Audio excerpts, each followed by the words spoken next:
So this is the land drawing outside the United Nations 2022. I noticed the bird, but on the background I noticed a little camel. So I'm going to try and show you how to make the origami camel that was in that painting as well. So you begin with the bird base. I'm doing this quite fast because some of you will know this very well.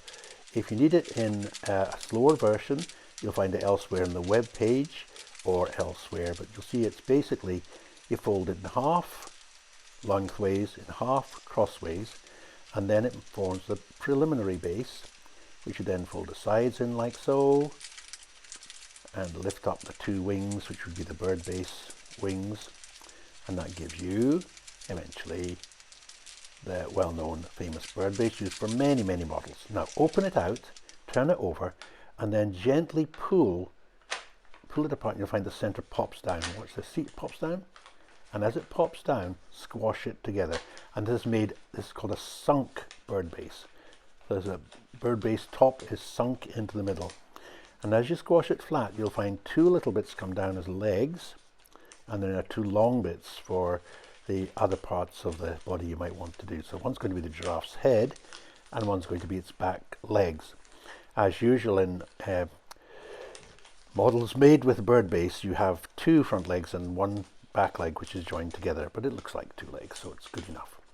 Anyway, first of all, we're going to reverse fold the top point back through, and then squash that back on itself.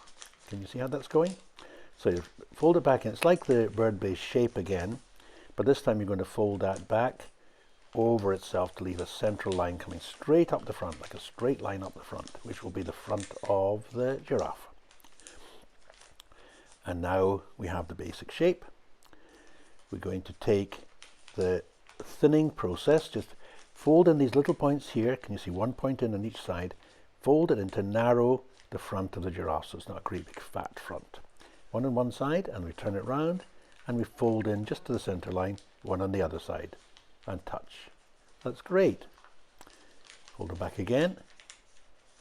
And now we're going to work a little bit on what we'll do next. Let's see. Let's do the back portion. Yes, we're going to fold it down to make it a little bit like the legs. See how you just fold it down? This is to make a preliminary crease. Okay, and do it the back the way, because we're going to do a reverse fold with that. See how we're going to open it out, and we're going to slip it over the top this time rather than the back. Can you see how it's going? We're going to fold it over the top, and it goes over like that on both sides, and then squash it flat. If you look at that again in the video, just rewind a little bit, you'll see how it goes down like that. And now to the head. All you do is, again, fold it one way and then the other way, and then you just pull the head over itself, a bit like a bird head if you were making a flapping bird. Just tip it over, and you can fold away the very point so it's got a nice flat nose. There we go, and over it goes, and that's the head of the giraffe. Very like the same fold that you did there for the legs, but a much smaller scale. And we're almost there now. Oh, popping in that wee bit to make it look quite neat. That's it. Now, it still looks a bit more like a camel than a giraffe, so we're going to thin down the back.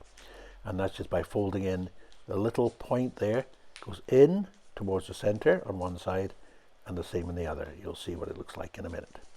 Just fold that bit in as far as it'll go, and do the same on the other side as far as it'll go.